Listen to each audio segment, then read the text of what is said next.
What's going on, everyone? It's Mike back again, and I can't. 3 videos you've had today.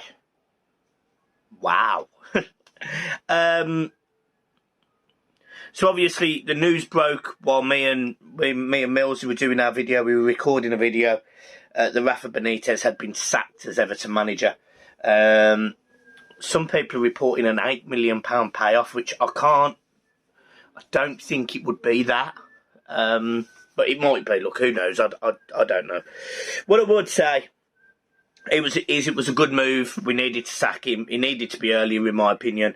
But they didn't do it quick enough. And as a result, it's just, it's left us perilously close to the bottom 4. Well, we are the next team above it.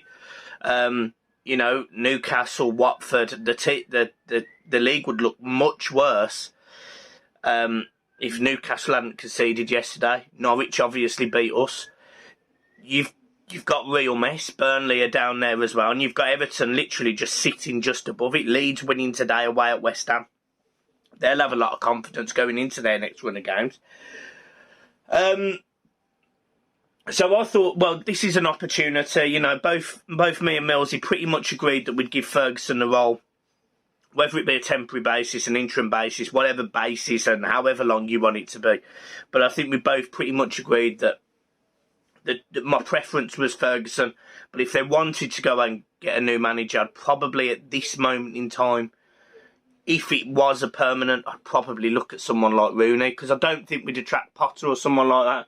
And then all of a sudden, out of nowhere, news breaks that there's a 2-man shortlist and it's between Ferguson and Roberto Martinez, and Everton have contacted the Belgium FA and are waiting for a response from them to discuss whether Martinez is available on a potential interim basis. Apparently the Belgium FA are concerned by this. They want Martinez to be fully engrossed in the World Cup, preparations for Belgium. And I 100% get that. I'm going to tell you my thoughts on Martinez. And I'm going to tell you why I think Martinez would be an absolutely shocking appointment. So let me get into it. Roberto Martinez, I believe, if I'm not, don't hold me to all of this statistically because I'm reading off nothing. I did a little bit of research before I come on. He managed Everton for approximately 117 games over 3 seasons. First season he finished 5th. Second season he finished 11th. Third season he finished 11th. In the second season we struggled in the league, but we were fantastic in Europe. We went and beat Wolfsburg in Wolfsburg, who had a Kevin De Bruyne in their side, for example, 4-1 or 3-1 or something. We smashed them. And we got knocked out by a screamer by Yarmolenko and some bad defensive decisions by Martinez, I would probably say. But nevertheless, we got knocked out of the competition in the last 16. A competition that I thought we could go all the way and win, and we didn't. He conceded 144 goals in his time at Everton and had a win record of just under 40%. I think it was like 37%. The first window we come in, he signed some good players. Gareth Barry, Romelu Lukaku, I think McCarthy was one of his as well from Wigan. But then he also brought in players like Alcaraz, Aidan McGeady. These were players that were nowhere near the level of Everton. But they got brought in anyway. Gerard Deulofeu was also there. And Everton had a decent side. We had a very good side. Kevin Morales on one wing, Deulofeu on the other, Ross Barkley behind, Lukaku up front. That was a good side. Barry, McCarthy, I can't even remember, was it Distan and Jagielka and Coleman and Baines, and that was a good Everton side. And we shouldn't have been finishing 11th with that team. Not with the teams where they were in the league at the time. Everton should have been in the top 6 all of those seasons, and we wasn't. We consistently would go ahead and concede goals. The one season, I can't remember if it was his third or his second, but he conceded. We lost 20 points from winning positions, which was a league high. We went to places like Sunderland and got tore a new one after they'd just stayed up. in the first season, we played really aggressive, quick, nice football, good passing and moving. It was a style. It was really good on the eye. But we had that Boyz defence, which was solid. And then he fucked about with it. And we went absolutely to toilet. Absolutely to toilet. We went from being really good defensively in the air to being appalling. Defending in the box was shocking. Mistakes were incredibly common. It was terrible. It was terrible. It was as bad a football as I remember. And yeah, look, we finished 11th, so, you know, loads better than where we are currently, fair enough, but with that group of players, they should have been top 6. At worst, top 8. But we consistently finished outside that top 10 for those 2 seasons. Koeman came in, spent some money. We finished 7th, got 6th, got back into Europe. But Martinez was never consistent enough. He had a great first season, and I loved him as an individual. You know, someone who came in and said Everton should be fighting for the Champions League. That was what he said on his first day. He walked in, he sat down, he did his press conference, and he said Everton should be fighting for the Champions League. We had no money. We were Bill Kenwright's Everton.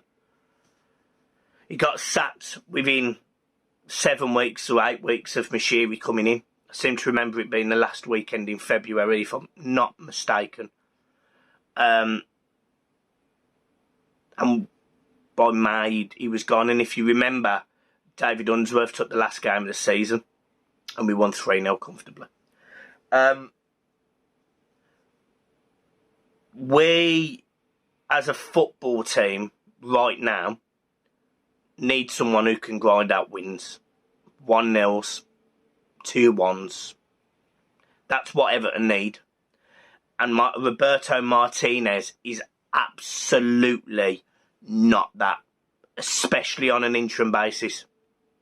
You know, if you were talking about long-term projects, maybe he's a viable option if he's sorted it out defensively.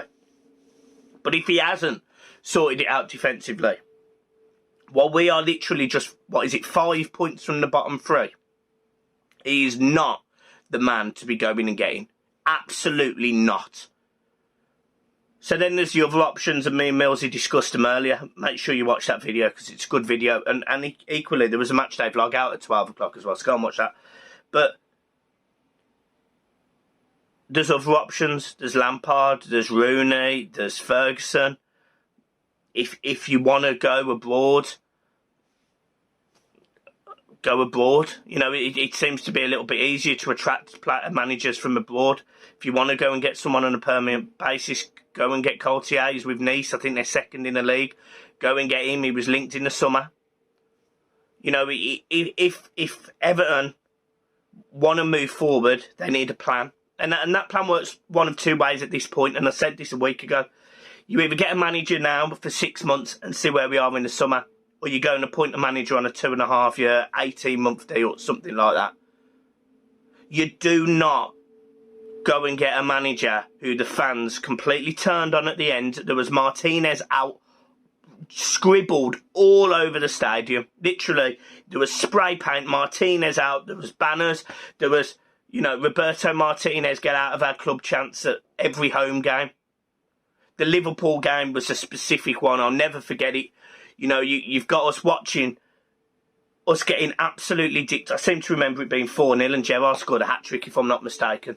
And they had 70% of the ball and Everton had 3 shots. That was it. And they were all off target.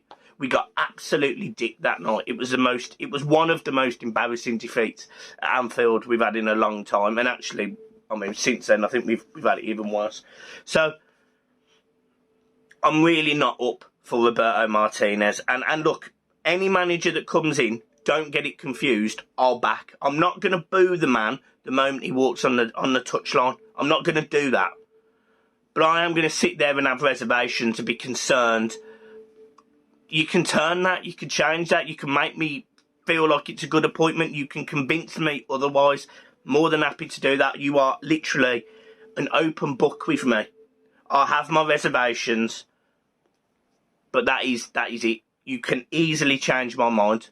You know, Rafa changed my mind this season. I backed Rafa. I said he'd be a good manager. I think he'd be tight. And what happened? 13 games later, 1 win in those and 3 draws. We are shit. Having lost our medical team, having lost the director of football that may or may not have known what he was doing, because we don't know how much power the directors actually just kept off him. They were fucking idiots. You've got an Everton Football Club that are in a real mess. Roberto Martinez is not the man to do that. If it's out of the 2 men, my man would be Ferguson. I'd give it in for 6 months. And if worst comes to worst, and if it did, shit got hit the barrel, then we can move again. He only has to be on a rolling monthly contract. He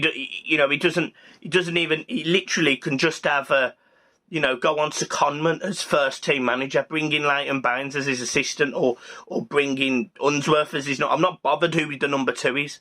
All I want to do is see players that I can relate to on that football pitch, and that for me is Duncan Ferguson. Passion, pride, fight. That's what I want. That's what I want. And he's the man for that, not Roberto Martinez. Softly spoken gentleman. Always speaks highly of the club, as I speak highly of him. But defensively, it's horrendous. It's absolutely terrible. So look, I'm not feeling that at all. I'm not feeling it at all. So look, I just wanted to have my say on Roberto Martinez. I really hope that they make an announcement within the next 24 hours, so at least we can have some continuality. But yeah, my man would be Ferguson. All day, every day. Guys, I'm leaving it there. Have a good one. Keep smiling up to office.